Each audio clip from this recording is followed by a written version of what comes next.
नमस्कार, स्वागत है आपका फिक्र आपकी में। बड़ी खबर आ रही है जो आज हमारी कवर स्टोरी होने वाली थी। हॉस्टेजेस को लेकर एक जानकारी हम आपको देना चाह रहे थे। आखिर इस बम्बार्डमेंट में हॉस्टेजेस का क्या हुआ, लेकिन जो अभी इंफॉर्मेशन आ रही है उसके मुताबिक हॉस्टेजेस के वीडियो रिलीज किए हैं हमास ने, और वो कह रहे हैं कि नेतन्याहू इजराइल के प्रधानमंत्री से वो कह रहे हैं कि आप हमें छोड़ें और वहां से आदान प्रदान हो, यानी 2011 वाली स्थिति। इंटरेस्टिंग बात क्या है, इजराइल ने कहा है कि जो उनका ऑपरेशन है वो रुकेगा नहीं, और ज्यादा टैंक्स अंदर जा रहे हैं। इजराइल ने जो जानकारी आ रही है वो हिजबुल्लाह के सामने जो लेबनान का इलाका है वहां पर अपने रिजर्व्स को शायद पीछे किया है, क्योंकि रिजर्व्स ही होते हैं, वो उतनी वेल ट्रेन्ड फौज नहीं होती है, वो अल्टीमेटली रिजर्व्स ही होते हैं।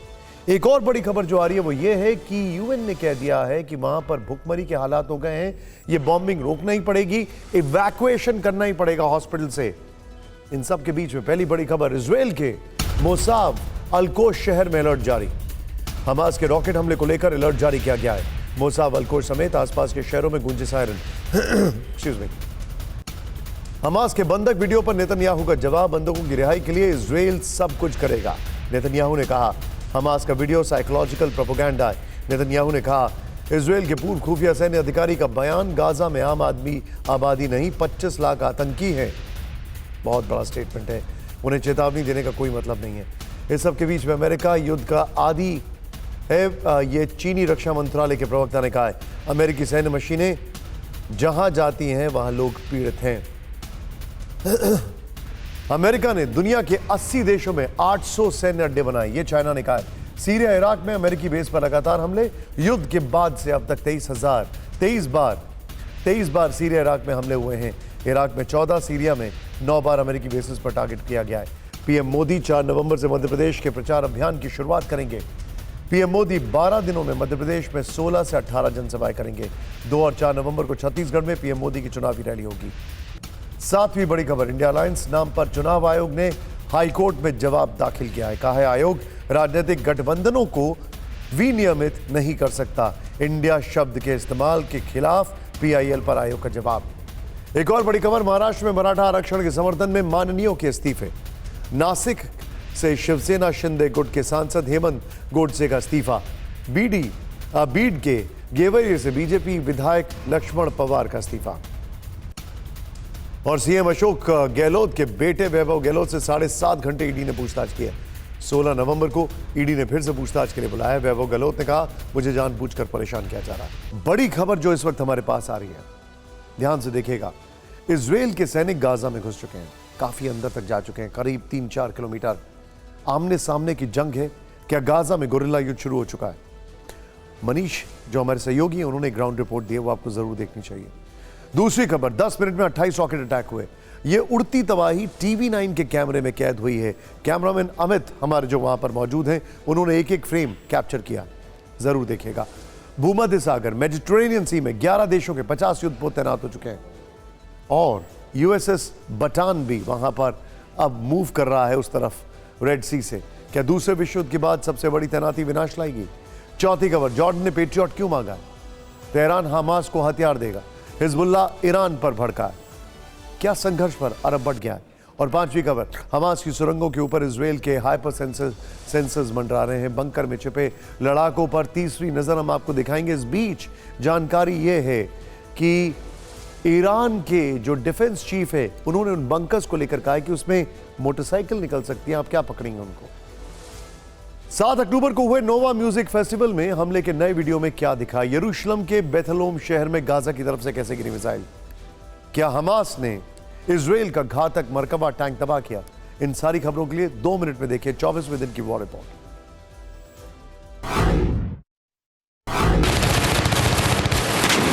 7 अक्टूबर को नोवा फेस्टिवल पर हुए हमास हमले का सीसीटीवी फुटेज सामने आया। वीडियो में बर्बर हमले के एक सेकंड का मंजर दिखा। गोलीबारी करते दिखे हमास के लड़ाके।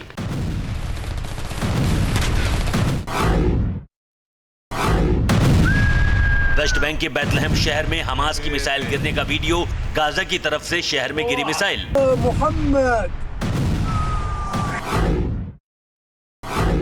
यरूशलेम में इजराइल के एयर डिफेंस सिस्टम आयरन डोम का एक्शन। आयरन डोम ने रॉकेट को इंटरसेप्ट किया।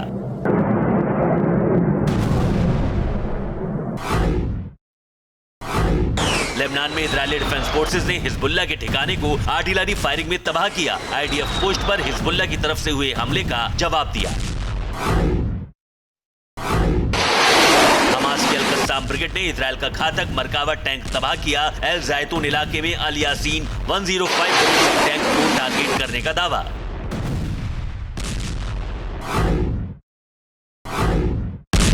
सीरिया में एक बार फिर अमेरिका के बेस पर हमला। इराकी मिलिशिया ने कोनिको फील्ड में मिसाइल से अटैक किया।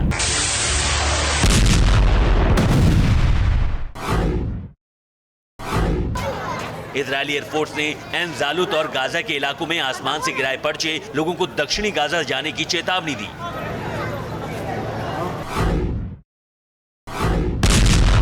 लेबनान के मोर्चे से बड़ी खबर सामने आई। अमेरिका लेबनान में अपने दूतावास से गैर जरूरी अमेरिकी मिशन कर्मियों को निकालने की तैयारी कर रहा है।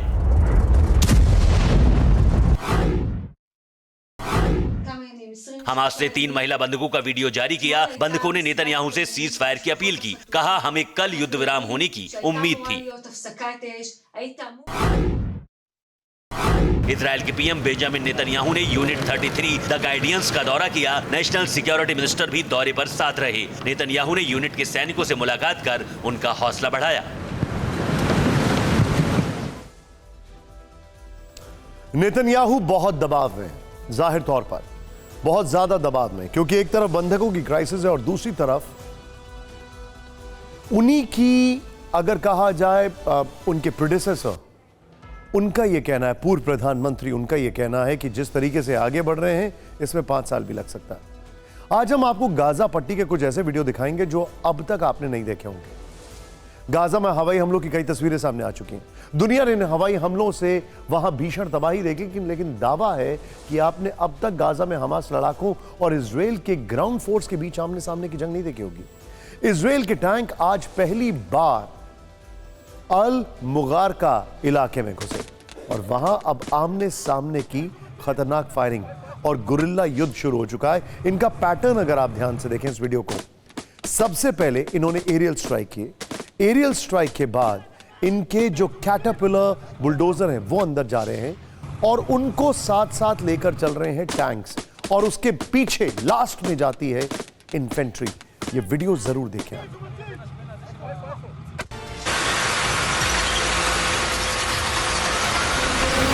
गाजा पट्टी में घुसे इजरायल के टैंक सैनिक।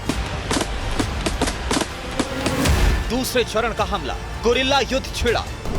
इजरायल का दावा है कि गाजा में अब वो होगा जो इससे पहले नहीं हुआ, मतलब जमीनी हमला। इस ऑपरेशन के लिए इजरायल की ग्राउंड फोर्स काफी आगे तक बढ़ चुकी है। पूरी जानकारी देने से पहले ये वीडियो देखिए। ये गाजा का बाहरी इलाका है, खुला मैदान। यहां हमास के लड़ाकों और इजरायली सैनिकों के बीच भीषण जंग हुई। दोनों तरफ से ताबड़तोड़ फायरिंग हुई। इजरायली सैनिकों ने एक लड़ाके को मार गिराया है। ऐसे कई और लड़ाकों के मारे जाने का दावा किया है। लेकिन शहर में कैसे हालात हैं, ये तस्वीर भी देखिए।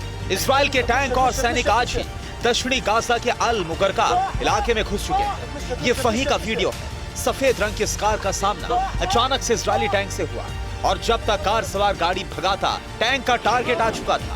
इस वीडियो को एक दूसरे कार सवार ने अपने डैश कैम से बनाया और टैंक हमला होते ही वो तेजी के साथ वहां से निकल भागा।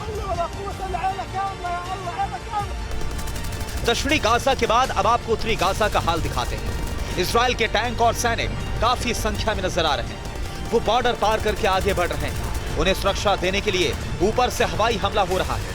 यहाँ पर भी हमास के लड़ाकों से कल से ही गुरिल्ला युद्ध छिड़ा हुआ है। खबर है कि इस गुरिल्ला युद्ध में हमास के लड़ाके इमारतों और सुरंगों से छिपकर आईडीएफ पर आरपीजी फायर कर रहे हैं। जवाबी हमला इजरायल की तरफ से भी हो रहा है। इजरायल का दावा है कि कुछ घंटे की इस लड़ाई में ही उसने हमास के 20 लड़ाके मार गिराए। जानकार आमने सामने की इस जंग के और विध्वंसक होने का अंदेशा जता रहे हैं। आपको कुछ बड़े महत्वपूर्ण अपडेट देना चाह रहा हूं मैं, और ये अपडेट आपके सामने बहुत जरूरी है मुझे बताने। नंबर 1, इजरायल फोर्सेस का कहना है, एयरफोर्स का कहना है कि उन्होंने 600 इलाकों को टारगेट किया है। नंबर 1।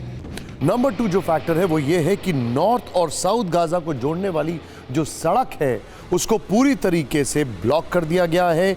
ये जानकारी इस वक्त हमारे पास आ रही है। नॉर्थ और साउथ गाजा को जोड़ती है जो सड़क सलाहुद्दीन आर्टिलरी रोड। एक बहुत इंपॉर्टेंट अपडेट ये है और वो सबसे इंपॉर्टेंट अपडेट है, यूके के एम्बेसडर जो हैं उन्होंने कहा है कि गाजा स्ट्रिप पर हमास का कंट्रोल नहीं होना चाहिए। एक दिन पहले ही नेतन्याहू ने ऐलान किया था कि जल्द ही युद्ध का दूसरा चरण शुरू होगा। उनके इसी ऐलान के बाद टैंक और सैनिक गाजा शहर में घुस चुके हैं। हमास के लड़ाकों से उनकी मुठभेड़ चल रही है। कॉम्बैट हेलीकॉप्टर और रिमोट मैन्ड एयरक्राफ्ट उनके रास्ते में आने वाले हमास के ठिकानों पर अटैक कर रहे हैं। आईडीएफ का दावा है कि उसके सैनिकों ने हमास के कई ठिकाने ध्वस्त कर दिए हैं, एंटी टैंक पोजीशन और अतिरिक्त लॉन्च पोजीशन को नष्ट किया है। आईडीएफ फोर्सेस इसके लिए सटीक इंटेलिजेंस सूचना मिल रही है। इसी के बाद नेतन्याहू ने आज दोपहर तेल अवीव में कैबिनेट मीटिंग बुलाई जिसमें हमले की रणनीति पर चर्चा हुई। सुमित चौधरी हमारे सहयोगी ने जानकारी दी है कि रणनीति खास तौर पर सेंट्रल गाजा पर अटैक के लिए बनाई गई है। वहां यह हमला आज से शुरू भी हो गया है, लेकिन ईरान आर्मर्ड फोर्सेस के चीफ ऑफ स्टाफ ने इसके बाद इजराइल को चेतावनी दी। उन्होंने क्या कहा धमकी में आपको देखना जरूरी है। हालांकि उनका जो एनालिसिस है वो बेसिकली एनालिसिस है प्राइमरली टनल्स को लेकर। तो जो फैक्ट्स हमारे सामने आ रहे हैं, आइए अब आपको वो दिखाते हैं। उत्तरी गाजा में हमास लड़ाकों ने 400 किलोमीटर की सुरंग बनाई है। उनके पास कार और मोटरबाइक है। हमास के लड़ाके एंटी टैंक मिसाइल से लैस हैं। हमास के लड़ाकों के पास आरपीजीज हैं, रॉकेट प्रोपेल्ड ग्रेनेड्स। वो ग्राउंड अटैक के दौरान लड़ने के लिए तैयार हैं। इजराइल को ये जमीनी हमला बहुत भारी पड़ेगा। देखिए क्या है, अब ईरान के जो डिफेंस चीफ ने ये जानकारी दी है, आपको मैं एक बात कंफर्म करके बता सकता हूं कि हमास की हालत खराब है। हमास पैनिक में है, क्योंकि अगर हमास की हालत खराब नहीं होती, हमास पैनिक में नहीं होता, तो आज वो हॉस्टेजेस के वीडियो रिलीज नहीं करता। लेकिन क्या वाकई ऐसा होगा? जानकार भी यही कह रहे हैं कि गाजा में घुसकर हमास से लड़ना इजराइल के लिए काफी मुश्किल हो सकता है। लेकिन हम आपको एक मैप के जरिए बताते हैं कि इजराइल की सेना गाजा में कितना अंदर घुस चुकी है और कितना इलाका हमास के कब्जे में। ये सीधे आइए, इस मैप में पहला हिस्सा इजरायली फोर्सेस का कब्जे का है। मेरे सहयोगी सुमित ने इसकी डिटेलिंग बड़ी अच्छी की है। ये देखिए, ये जो इलाका आप देख रहे हैं, ये ऑलरेडी उनका कैप्चर्ड है। अब ऑरेंज इलाका दिखाइए जरा। दूसरा हिस्सा इस वक्त जहां पर जंग चल रही है, ये वो इलाका है। तीसरा इलाका है नीला, जहां पर पूरी तरीके से कब्जा है। ये वो इलाका है जहां पर हमास का कब्जा है, जहां पर अभी भी फिलिस्तीन का कब्जा है। लेकिन सुमित ने जो कहा, ये थोड़ा मैप कट गया, वो डाउन नीचे से एक और टैंक्स अटैक कर रहे हैं, यानी दोनों तरफ से एक एल शेप में अटैक किया जा रहा है। तो अभी के ये हालात हैं। अब से थोड़ी देर पहले रॉयटर्स ने खबर दी है कि इजरायली सैनिक और टैंक पिछले 3 दिन से गाजा के मुख्य उत्तरी शहर पर और शहर पर पूर्व और पश्चिम से अटैक कर रहे हैं। इसके अलावा ये टैंक गाजा शहर की मुख्य सड़क के चौराहे पर भी पहुंच चुके हैं। यहां जमीनी हमले तेज हुए। इसके बाद आम लोगों की सुरक्षा को लेकर इजराइल पर अंतर्राष्ट्रीय दबाव पड़ चुका है। इजराइल की ग्राउंड फोर्स को ताकत हवाई हमलों से भी मिल रही है। आज इजराइल ने गाजा पर भीषण रॉकेट अटैक किया। इसका वीडियो सिर्फ हमारे पास है, क्योंकि वहां पर हम मौजूद थे। आज युद्ध के 24वें दिन इजराइल की तरफ से गाजा पर 10 मिनट में 28 रॉकेट दागे गए। हमले को उस वक्त अंजाम दिया गया जब TV9 भारतवर्ष के रिपोर्टर मनीष झा अपने कैमरा पर्सन अमित कुमार के साथ गाजा बॉर्डर पर कवरेज कर रहे थे। ये सारी चीजें, ये सारा अटैक कैमरे में कैप्चर हुआ है। इजराइल के सबसे बड़े हमले का एक्सक्लूसिव वीडियो सिर्फ TV9 भारतवर्ष के कैमरे पर।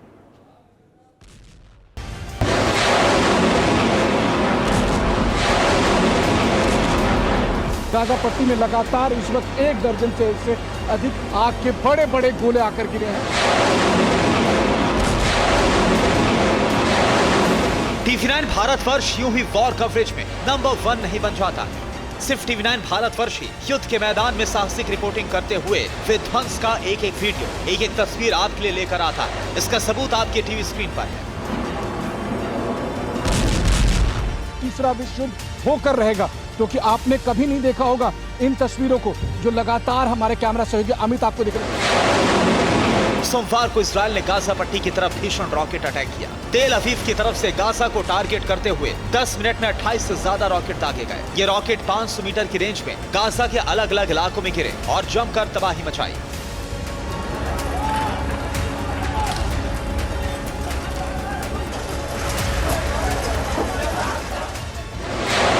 हमले के वक्त TV9 भारतवर्ष की टीम, रिपोर्टर मनीष झा और camera person Amit Kumar Gaza border पर वॉर कवरेज कर रहे थे। रिपोर्टिंग के दौरान अचानक से धमाकों की आवाज सुनाई दी और गाजा का आसमान इसराइल की रॉकेट वर्षा से भर गया। विध्वंस का ये वीडियो सिर्फ TV9 भारतवर्ष के कैमरे में कैद हुआ। हम इस वक्त बॉर्डर पर मौजूद हैं और यहाँ तबाही कभी भी किसी भी हालत में दिख सकती है, वो साफ तौर पर दिख भी रही है। देखिए आग का गोला 1 2 3 4 5 करके लगातार, और जब से मैं देख रहा हूँ लगभग 10 मिनट से लगातार आग के वो गोले, वो आग का महापिंड आसमान से नीचे धरती पर उतर रहा है तबाही के लिए। इजरायली डिफेंस फोर्सेस का ये बड़ा हमला हमास के उस रॉकेट अटैक का जवाब था जिसने कुछ देर पहले तेल अवीव समेत इजराइल के कई इलाकों में किया था। हमास की तरफ से तेल अवीव के साथ अशदोद और आसपास के इलाकों में रॉकेट दागे गए। इन हमलों का वीडियो भी सामने आया। कई रॉकेट्स को आयरन डोम ने हवा में ही नष्ट कर दिया।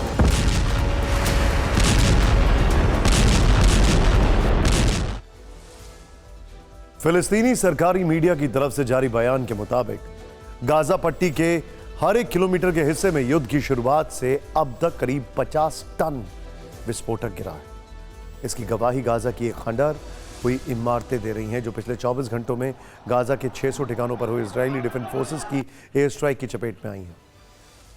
पूरी तरह मलबे के ढेर में ये तब्दील हो चुकी हैं। इस सब के बीच में इजरायली डिफेंस फोर्सेस ने रात भर गाजा के कई इलाकों पर एयर स्ट्राइक की है। गाजा की अल अजहर यूनिवर्सिटी को टारगेट किया गया। आईडीएफ के मुताबिक यूनिवर्सिटी बिल्डिंग में एंटी टैंक गाइडेड मिसाइल दागे जा रहे थे। इसके अलावा हमास के कई ठिकानों को रात की स्ट्राइक में तबाह किया गया।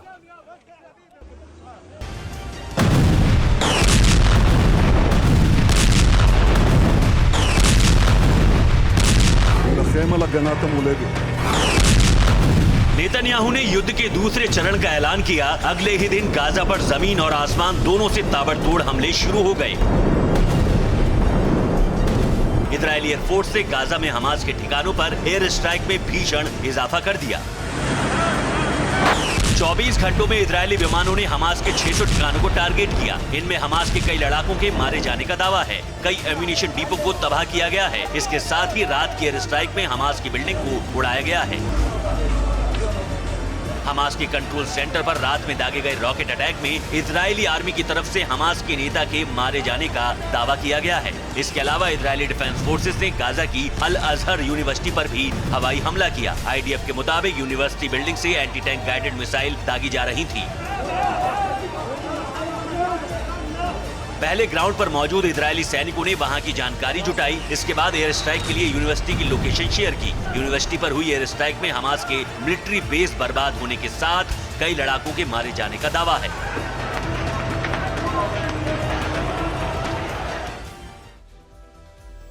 आज इजरायल डिफेंस फोर्सेस और हमास दोनों की तरफ से एक दूसरे पर भीषण रॉकेट अटैक हुए हैं। इजरायली सेना ने कहा है कि हमारी फोर्सेस जमीन, समुद्र और हवा से लगातार ऑपरेशन कर रही हैं। पिछले कुछ घंटों में हुए आईडीएफ के हमलों में हमास के कई प्रमुख सदस्यों के मारे जाने का दावा किया जा रहा है। Israeli intelligence agency Shin Bet के इनपुट पर इजरायली फोर्सेस ने ऑपरेशन को अंजाम दिया है। इसमें Hamas naval forces central brigade के कमांडर जमील बाबा के मारे जाने का दावा किया जा रहा है। यह जो अटैक किया गया है उसके बारे में हमास की टफ बटालियन की एंटी टैंक मिसाइल यूनिट का कमांडर मोहम्मद सफादी भी मारा गया है। Hamas anti tank missile unit का फाइटर मुवामन हिजाजी के मारे जाने का दावा है। इसके साथ ही हमास प्रोडक्शन डिपार्टमेंट का fighter Mohammad Abdullah Israeli air strike में ढेर हो गया है। इजरायल हमास के बीच का संघर्ष किसी भी दिन महायुद्ध में तब्दील हो सकता है। इसके संकेत हर दिन मिल रहे हैं।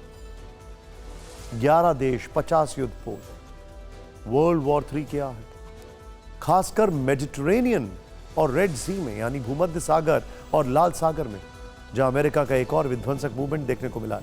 अमेरिका ने यहां तीसरा स्ट्राइक कोर ग्रुप, विमान वाहक पोत और इसके साथ जिसको कहा जाता है कई और फ्लीट्स तैनात कर दिए। ईरान को समंदर के रास्ते घेरने के लिए अमेरिकन नेवी जंगी मिशन पर है। और आपको एक बात बता दूं, हमारे एक्सपर्ट जनरल अनुज माथुर ने कहा है कि अब अमेरिका की पोस्चरिंग डिफेंसिव नहीं है, ऑफेंसिव है।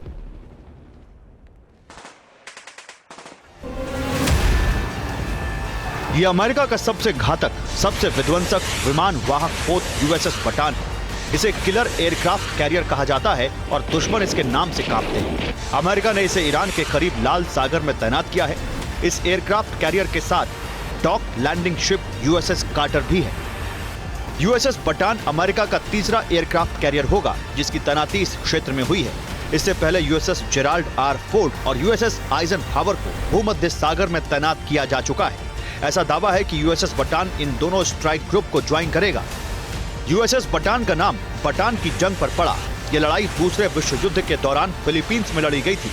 इसकी ताकत की बात करें तो इसमें 2 RIM-116 रोलिंग एयरफ्लेम मिसाइल लॉन्चर हैं, 2 RIM-7C स्पैरो मिसाइल लॉन्चर हैं, 2 20 mm के फालांक्स CIWS सिस्टम है, 3 25 mm MK38 चेन गन्स हैं, 4.50 BMG मशीन गन्स हैं, F-35B lightning to stealth strike fighter समेत कई एडवांस फाइटर जेट और लड़ाकू हेलीकॉप्टर की ताकत से ये लैस है।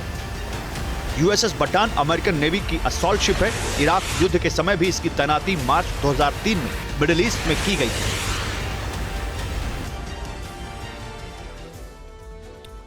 आपको एक बहुत बड़ा स्टेटमेंट बताने वाला हूं मैं। फॉर्मर ट्रम्प के एडवाइजर यूएस आर्मी के कर्नल डगलस मैकग्रेगर, उन्होंने कहा है कि हम वहां एस्केलेशन बढ़ा रहे हैं जहां हम बढ़ा सकते हैं। उनका यह कहना है कि यूक्रेन में हमारी हालत खराब हुई और उनका यह कहना है, जो ट्रम्प के एडवाइजर रह चुके हैं यूएस आर्मी के कर्नल डगलस मैकग्रेगर, उनका यह कहना है कि अगर ये रीजनल वॉर बढ़ता गया तो इसके अंतोगतवा इजराइल नहीं बचेगा, ये इनका कहना है। गाजा युद्ध के बीच पिछले 48 साल में भूमध्य सागर 78 साल में भूमध्य सागर और लाल सागर में ये अब तक की सबसे बड़ी तैनाती है। इस वक्त यहाँ 11 देशों के 50 से अधिक युद्धपोत तैनात हैं। इनमें पश्चिमी देशों के अलावा रूस, चीन के युद्धपोत भी हैं। सबसे बड़ी बात, दूसरे विश्व युद्ध यानी 1945 से लेकर आज तक कभी भी इस इलाके में इतनी संख्या में युद्धपोत तैनात नहीं हुए। इसका मतलब क्या है? बहुत खतरनाक है। सवाल यह है कि क्या मिडिल ईस्ट का यह हिस्सा बारूद के ढेर पर बैठा है? क्या यहां समंदर की लहरों में किसी भी दिन बारूदी बवंडर आ सकता है? क्या तीसरा विश्व युद्ध भूमध्य सागर से शुरू हो सकता है? ईरान को अमेरिका यहां से घेरने में लगा है और ईरान के साथ रूस और चीन के युद्धपोत काउंटर करने के लिए तैयार हैं। ईरान अमेरिका को सीधी चेतावनी दे रहा है और तुर्की भी अब अपने जंगी इरादे जाहिर कर रहा है।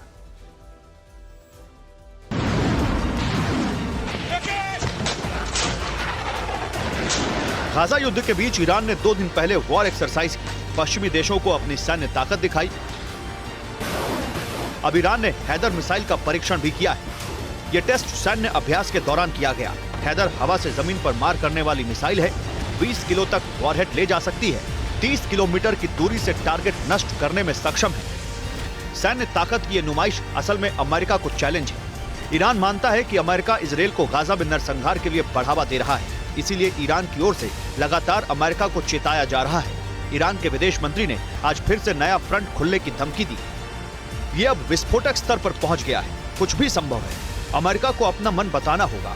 क्या वो सचमुच चाहता है कि युद्ध नियंत्रण से बाहर हो जाए? मैं चेतावनी देता हूं कि अगर महिलाओं और बच्चों की हत्या जारी रही तो स्थिति नियंत्रण से बाहर जा सकती है। नए मोर्चे खुलने पर इजरायल को पछतावा होगा।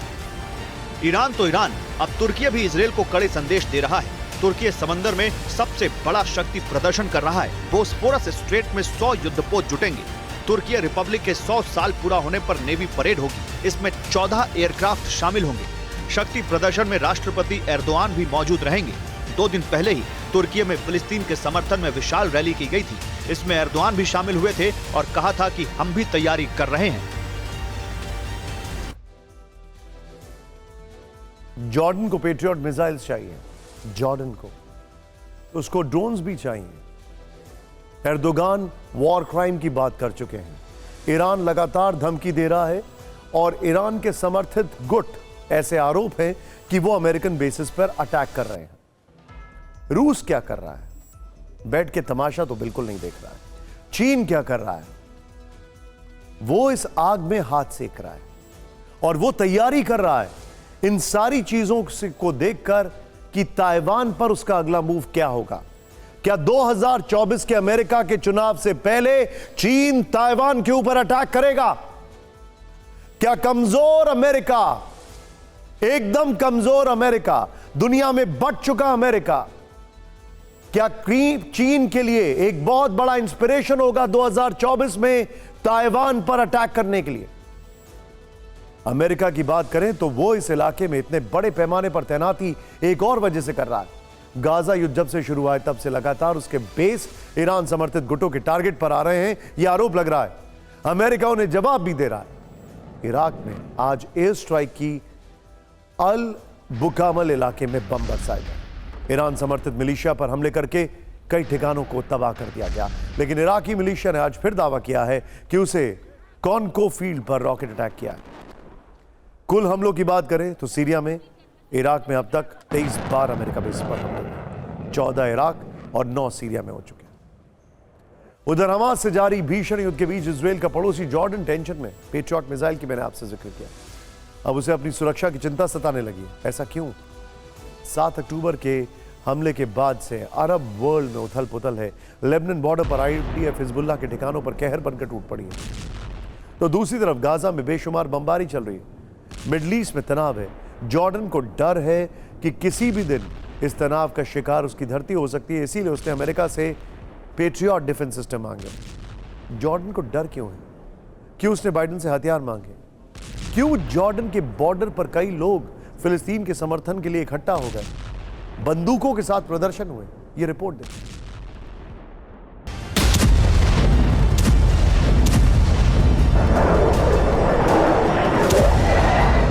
अमेरिका के सहयोगी देश जॉर्डन ने उससे पेट्रियट डिफेंस सिस्टम मांगा है। जॉर्डन अकेला देश है जो अमेरिका और इजराइल के खेमे में, लेकिन सवाल है कि जॉर्डन को हमले का डर क्यों सता रहा है।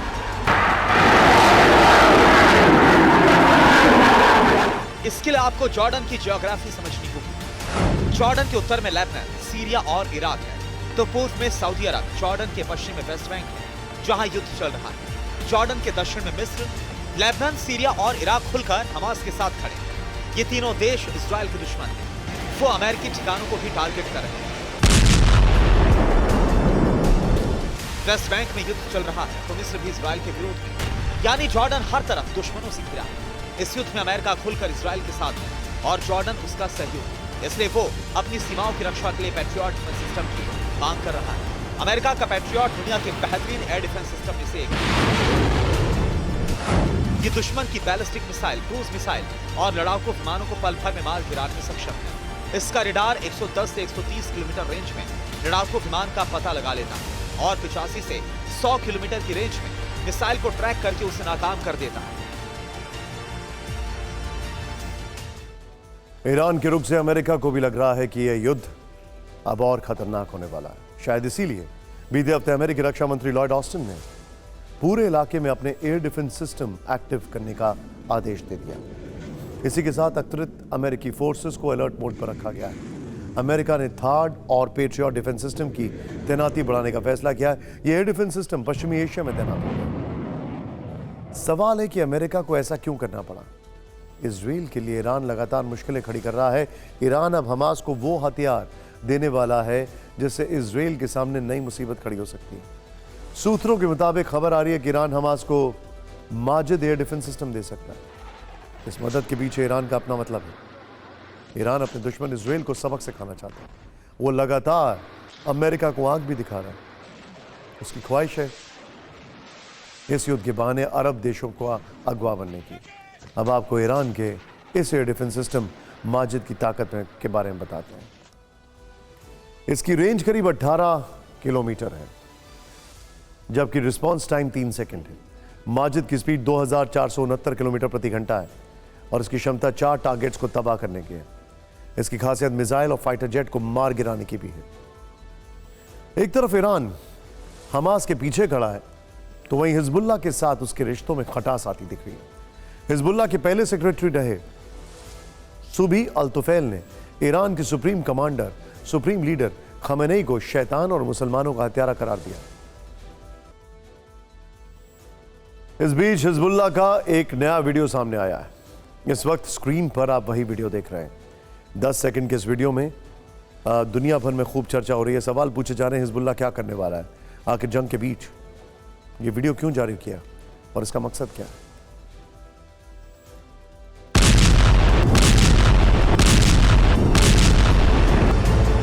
इजराइल युद्ध के 24वें दिन लेबनान के संगठन हिजबुल्लाह प्रमुख हसन नसरुल्लाह की एक वीडियो ने सनसनी फैला दी। इस तस्वीर के बारे में हम आपको डिटेल में बताएं, उससे पहले आप युद्ध क्षेत्र से आई ये तस्वीर देखिए। मिसाइल हमले का ये वीडियो इजरायली डिफेंस फोर्सेस ने जारी किया है। आईडीएफ ने दावा किया कि उसने लेबनान बॉर्डर पर हिजबुल्लाह के ठिकाने को निशाना बनाया। वीडियो में 2 इमारतें दिखी जिस पर 1, 2, 3, 4, 5 और 6 यानी कुल 6 मिसाइलें बारी बारी से दागी गईं। इस हमले के बाद वहां से आग की लपटें उठती दिखी और हिजबुल्लाह की पोस्ट तबाह हो गई। आईडीएफ का वीडियो भी ठीक उसी दिन आया जब हसन नसरुल्लाह की यह तस्वीर सामने आई, जिसमें हथियार दिख रहा है और उर्दू में कुछ शब्द लिखे हैं। इसके बाद सीन में नसरुल्लाह की एंट्री होती है, जो उस तस्वीर को गौर से देखते हुए बिना कुछ बोले आगे निकल जाता है। कहा जा रहा है कि वो शुक्रवार को कोई बड़ा ऐलान कर सकता है। हसन नसरुल्लाह शुक्रवार को क्या करने वाला है? हिजबुल्लाह की तरफ से क्या कोई बड़ा एक्शन होना है? गौरतलब है कि इस जंग में हिजबुल्लाह ने इजराइल के खिलाफ लेबनान की ओर से फ्रंट खोला हुआ है। ऐसे में ये वीडियो आया तो कई तरह की आशंकाएं गहरा गईं। सबसे बड़ा तनाव क्या है? जो आउटस्कर्ट्स के इलाके हैं, आउटस्कर्ट्स यानी जो और देश हैं, मैं अपने आप को करेक्ट करूंगा, जिस तरीके से इजराइल ने सीरिया और लेबनान पर अटैक किया है, सबको इस बात का डर है कि कहीं यह युद्ध अब हाथ से ना निकल जाए, और वो भी सिर्फ ईरान के फायदे के लिए। ऐसा संभव नहीं है। जॉर्डन और इजिप्ट इस युद्ध में नहीं पड़ना चाहते, और ये अगर आपको बताएं 1963 से बहुत अलग है। इजराइल हमास युद्ध ने पूरे अरब वर्ल्ड को 2 फाड़ कर दिया है। एक धड़ा खुलकर हमास के साथ है, फिलिस्तीन के साथ है, दूसरा धड़ा मानवीय पहलू पर जोर दे रहा है। इजराइल हमास जंग के बीच 9 अरब देशों ने 26 अक्टूबर को बयान जारी कर हिंसा की निंदा की। इन देशों ने यूएन से गाजा में तुरंत सीज फायर करवाने की मांग की है। इनमें यूएई, जॉर्डन, बहरीन, सऊदी अरब, ओमान, कतर, कुवैत और मिस्र शामिल हैं। वहीं मिस्र और जॉर्डन ने फिलिस्तीनी शरणार्थियों को अपने देश में शरण देने से इनकार कर दिया, जबकि इस जंग में ईरान खुलकर हमास और हिजबुल्लाह के साथ खड़ा है, और ईरान की वजह से सीरिया और लेबनान में उसके समर्थन वाले संगठन भी हमास के खेमे में गए। अब तक इजराइल और हमास दोनों एक दूसरे पर मिसाइल और रॉकेट से अटैक कर रहे थे। इजराइल की तरफ से हवाई हमले किए जा रहे थे, लेकिन 3 हफ्ते बाद इजराइल और हमास की लड़ाई सबसे अहम मोड़ पर आ गई है। ये बहुत अहम मोड़ है। गाजा पट्टी पर बारूदी हमलों के बाद इजरायली सेना आमने सामने की जंग में उतरी है। 2 दिन से गाजा पट्टी के बाहरी इलाकों में इजरायली सेना और हमास के लड़ाकों के बीच जबरदस्त लड़ाई चल रही है। इजरायली सेना के लिए चुनौती यह है कि वो हमास के इलाके में, चारों तरफ हमास की सुरंगों का जाल है, यहीं पर होनी है इजरायल सेना की सबसे बड़ी परीक्षा। ये रिपोर्ट देखिए।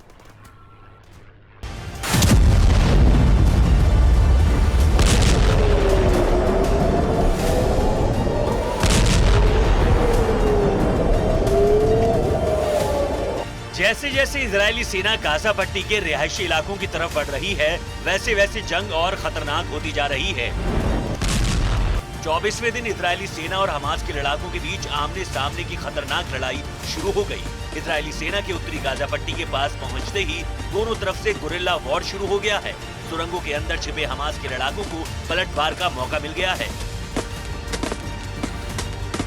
ऐसी रिपोर्ट्स हैं कि हमास के लड़ाके बिल्डिंग और सुरंगों में छिपकर इजरायली फोर्स पर हमला कर रहे हैं। इजरायली सेना का फोकस हमास की सुरंगें हैं, क्योंकि इन्हीं सुरंगों के अंदर हमास के लड़ाके घात लगाकर बैठे हैं। लेकिन इसके लिए इजरायली सेना को गाजा पट्टी के अंदर घुसना होगा। गाजा के बिल्कुल पास पहुंची आईडीएफ ने अब हमास के लड़ाकों पर टारगेटेड अटैक शुरू किया है। आईडीएफ ने इरेज क्रॉसिंग के पास एक सुरंग की पहचान की। जब हमास के लड़ाके सुरंग से बाहर निकले तो उन्हें टारगेट करके मार गिराया गया। हमास ने इरेज क्रॉसिंग के पास कई सुरंगें बना ली थी। इरेज क्रॉसिंग वो जगह है जहां से गाजा में रहने वाले हजारों लोग जरूरी काम के लिए इजराइल आते जाते थे। इजरायली सेना के लिए गाजा की लड़ाई में सबसे बड़ी चुनौती दुनिया को की सबसे घनी आबादी और बिल्डिंग के बीच फैले सुरंगों का जाल है। सुरंगों का विशाल नेटवर्क हमास के लिए सुरक्षा कवच बन गया। हमास के लड़ाके कहां से निकलकर अटैक कर देंगे ये बता पाना मुश्किल है। हमास की सुरंगों को ध्वस्त करने के लिए इजराइल डिफेंस फोर्सेस अब टेक्नोलॉजी की मदद ले रही है। आपको एक रिपोर्ट दिखाते हैं।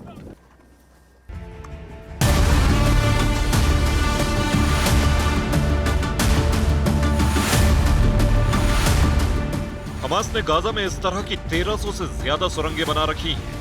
500 किलोमीटर में फैली ये सुरंगें हमास के लिए बंकर का काम करती हैं। इन्हीं सुरंगों में हमास ने अपने हथियार और गोला बारूद रखे। डिफेंस एक्सपर्ट्स कह रहे हैं कि अगर हमास को हराना है तो उसके टनल नेटवर्क को बर्बाद करना होगा, लेकिन ये काम आसान नहीं है। 2 दिन पहले इजरायली रक्षा मंत्री योव गैलेंट खुद कह चुके हैं, हमें एक कठिन जमीनी हमले की उम्मीद है। हमास की सुरंगों के विशाल नेटवर्क को खत्म करने में लंबा समय लगेगा। हमास की सुरंगों को खत्म करने के लिए इजराइल कई फ्रंट पर काम कर रहा है। पहले गाजा की तेल सप्लाई ब्लॉक की गई। दरअसल सुरंगों के अंदर हवा पंप करने के लिए जनरेटर की जरूरत होती है। अगर सुरंग के अंदर हवा चाहिए तो हमास को तेल की जरूरत पड़ेगी। इसी के साथ इजरायली सेना ने उन इमारतों को ध्वस्त किया जो हमास के छिपने की जगह बन सकते थे। अब आईडीएफ अपनी स्पेशल यूनिट और तकनीक की मदद से सुरंगों को निशाना बना रही है। इजराइल के पास वो तकनीक है जिससे वो हमास की सुरंगों का पता लगा सकता है। हाइपर स्पेक्ट्रल सेंसर, ये मशीन हमास की सुरंगों का कान। हाइपर स्पेक्ट्रल सेंसर के जरिए अंडरग्राउंड टनल में मौजूद लोगों और वहां मौजूद सामान का पता लगाया जा सकता है। इसके बाद का काम इजराइल की स्पेशल फोर्स का है। इजरायली सेना की समूर यूनिट सुरंग जैसी जगहों पर होने वाली लड़ाई में महारत रखती है। समूर हिब्रू भाषा का शब्द है जिसका मतलब है एक ऐसी टुकड़ी जो संकरी या कम हवा वाली जगह पर युद्ध कर सके। समूर यूनिट अत्याधुनिक उपकरणों से लैस रहती है। इस यूनिट के पास रिमोट से चलने वाले रोबोट्स भी हैं जो छोटी जगहों में घुसकर दुश्मन का काम तमाम कर सकते हैं। गाजा पट्टी में सुरंगें इस तरह फैली हैं कि हमास के लड़ाके कहीं से भी निकलकर इजरायली सेना को निशाना बना सकते हैं। हमास की ताकत को देखते हुए इजरायली सेना ने हाईटेक तैयारी की है। इजरायली सेना हाइपर स्पेक्ट्रल सेंसर का इस्तेमाल कर रही है। क्या है ये टेक्नोलॉजी, आपको बताते हैं। हाइपर स्पेक्ट्रल सेंसर के जरिए जमीन के नीचे मौजूद ऑब्जेक्ट्स का पता लगाया जाता है। इस तकनीक की मदद से अंडरग्राउंड टनल में मौजूद लोगों और वहां मौजूद हथियार और विस्फोटकों का पता लगाया जा सकता है। Hyper spectral sensor electromagnetic spectrum technology के जरिए काम करता है। इस तकनीक का इस्तेमाल जमीन के नीचे दबे मिनरल्स का पता लगाने के लिए भी किया जाता है। ये सेंसर्स पहली बार नासा ने 1970 में डेवलप किए थे। तब से इस तकनीक में कई सुधार किए गए। ऐसी रिपोर्ट्स हैं कि इजराइल ने अपने ड्रोन्स में हाइपर स्पेक्ट्रल सेंसर्स लगा रखे हैं। भयानक बमबारी, रॉकेट अटैक और आमने सामने की लड़ाई के बीच उन परिवारों की सांसें अटकी हुई हैं जिनके अपने इस वक्त हमास के कब्जे में है। इस वक्त हमास के कब्जे में 239 बंधक हैं। ये बंधक किस हाल में है ये कोई नहीं जानता। वैसे बंधकों की रिहाई के लिए अमेरिका ने बड़ी पहल शुरू की है। अमेरिकी विदेश मंत्री ब्लिंकन ने कतर में के प्रधानमंत्री और विदेश मंत्री से बातचीत की है। रिपोर्ट्स हैं कि कतर की मध्यस्थता में बातचीत हमास से हो रही है। इस बीच हमास ने बंधकों का एक वीडियो जारी किया है। इस वीडियो में इजरायली महिला ने प्रधानमंत्री नेतन्याहू से क्या कहा, आपको एक रिपोर्ट में दिखाते हैं। युद्ध के 24वें दिन हमास ने बंधकों का एक वीडियो जारी किया। वीडियो में 3 बंधक महिलाओं को दिखाया गया। इनमें से एक महिला हिब्रू भाषा में इजराइल के प्रधानमंत्री बेंजामिन नेतन्याहू को संबोधित कर रही है। ये महिला नेतन्याहू को इस बात के लिए कोस रही है कि वो सीज फायर के लिए राजी क्यों नहीं हुए। हालांकि वीडियो में नजर आ रही बाकी 2 महिलाएं चुप हैं। इन महिलाओं के नाम एलेना टुपानोव, डेनियल अलोनी और रेमन किशर्ट हैं। वीडियो रिलीज होने के बाद इजरायली प्रधानमंत्री नेतन्याहू ने एक्स पर एक पोस्ट किया। उन्होंने लिखा, मेरी संवेदनाएं अगवा किए गए लोगों के साथ हैं। हम सभी बंधकों को घर लाने के लिए हर संभव कोशिश कर रहे हैं। हमास के कब्जे में ऐसे 239 बंधक हैं। इनमें 25 देशों के नागरिक शामिल हैं। हमास के कब्जे में 54 नागरिक थाईलैंड के हैं, 15 नागरिक अर्जेंटीना के, 12 नागरिक अमेरिका के, 12 बंधक जर्मनी के, 6 बंधक फ्रांस के और 6 बंधक रूस के हैं। अभी तक हमास ने 4 बंधकों को छोड़ा है। इस बीच अलग अलग देशों की तरफ से अपने नागरिकों को छुड़ाने की कोशिशें हो रही हैं। ईरान के विदेश मंत्रालय के प्रवक्ता ने बताया कि कुछ देशों ने ईरान से मदद मांगी है। इस बीच हमास की तरफ से बंधकों की रिहाई पर एक बयान सामने आया है। हमास ने कहा है कि फिलहाल बंधकों की रिहाई नहीं हो सकती क्योंकि हालात इसके अनुकूल नहीं है। हमास चाहता है कि बंधकों की रिहाई से पहले इजराइल सीज फायर करे, बमबारी रोके। इस बीच बंधकों को छुड़ाने के लिए शुक्रवार को हुई बातचीत फेल हो गई। हमास ने गाजा में तेल की सप्लाई की मांग रखी, जिसे इजराइल ने नहीं माना। इस बीच 7 अक्टूबर को एक वीडियो सामने आया है। ये वीडियो हमास के हमले से ठीक पहले का है। वीडियो में दिख रहा है लोग पार्टी के मूड में हैं, नाच गाना चल रहा है। इसी दौरान हमास के लड़ाके आते हैं और अफरा तफरी मच जाती है। इजराइल हमास जंग में इस वक्त की बहुत बड़ी खबर। 7 अक्टूबर को हुए हमले का सबसे नया वीडियो सामने आया। इस वीडियो में हमले का 1 मिनट का अपडेट। पहली बार टीवी पर इजराइल में हमले का एक्सक्लूसिव वीडियो। इजराइल हमास जंग का यह सबसे बड़ा वीडियो है। हमास की क्रूरता का सबसे बड़ा सबूत हम आपको टीवी पर दिखा रहे हैं। 7 अक्टूबर को इजराइल पर हुए हमले का ये सबसे हैरान करने वाला वीडियो है। क्या हुआ ये रिकॉर्डेड है। जो तस्वीरें आप देख रहे हैं ये उसी म्यूजिक फेस्टिवल की हैं जो पहली बार सामने आया। सुबह के ठीक 6:30 बजे लोग म्यूजिक फेस्टिवल के लिए जुटे हुए थे। हजारों की भीड़ थी, लेकिन इसके ठीक 1 मिनट बाद 6:31 पर सामने से अनाउंसमेंट शुरू हुआ। वो लोगों को अलर्ट कर रहे थे। इसके साथ ही सामने की तरफ से खड़े दोनों लोग भी नीचे छुप गए। यानी यही वो वक्त था जब हमास के लड़ाके वहां दाखिल हो चुके थे। फायरिंग शुरू हो चुकी थी। जमीन पर कुछ लोग गिरे हुए थे। हर तरफ सन्नाटा छा गया। 6:55 के फ्रेम में कुछ लोग भागते दिखाई दिए। गोलियां बरस रही थीं और लोग बेतहाशा खुद को बचाने के लिए इधर उधर भाग रहे थे। इसके ठीक 1.5 घंटे बाद यानी 8:22 पर एक मैदान में कुछ गाड़ियां दिखी और दौड़ते भागते लोग नजर आए। कुछ लोग कार में बैठकर वहां से निकलने की कोशिश में थे।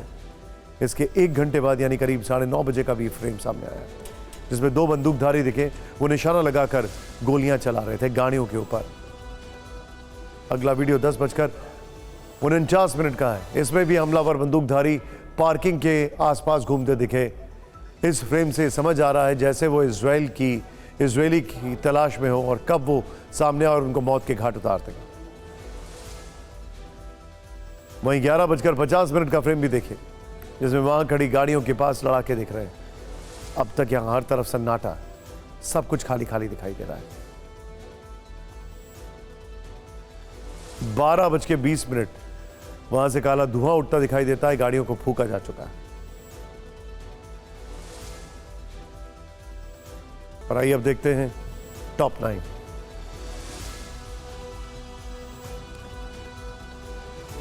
महाराष्ट्र में मराठा आरक्षण में भड़की हिंसा। बीड में 2 विधायकों के घरों में लगी आग। शरद पवार गुट के एनसीपी का दफ्तर भी जला दिया गया। 2 दिन के गुजरात दौरे पर पीएम मोदी मेहसाणा में किया रोड शो। करीब 6,000 करोड़ रुपए की विकास परियोजनाओं का उद्घाटन और शिलान्यास किया। मध्य प्रदेश के सीएम शिवराज सिंह ने बुधनी में अपना नामांकन दाखिल किया। टीवी 9 से बोले ऐतिहासिक विजय होगी। छत्तीसगढ़ के सीएम भूपेश बघेल ने भी पाटन सीट से भरा नामांकन। राजस्थान सीएम अशोक गहलोत के बेटे वैभव गहलोत ईडी के सामने हुए पेश। दिल्ली दफ्तर में हुई पूछताछ। फेमा के उल्लंघन का आरोप। मनीष सिसोदिया को जमानत नहीं। सुप्रीम कोर्ट ने कहा शराब घोटाले में 338 करोड़ का लेन देन हुआ है। एजेंसियां 8 महीने में जांच पूरी करें। विजयनगर में ट्रेन हादसे में मरने वालों की संख्या 14 हुई। 50 लोग घायल। विशाखापट्टनम रायगढ़ पैसेंजर ट्रेन को पलासा एक्सप्रेस ने पीछे से मारी थी टक्कर। केरल ब्लास्ट की जांच 20 सदस्यों की टीम करेगी। एर्नाकुलम में कन्वेंशन सेंटर ब्लास्ट में अब तक 3 की हुई है मौत, 41 घायल।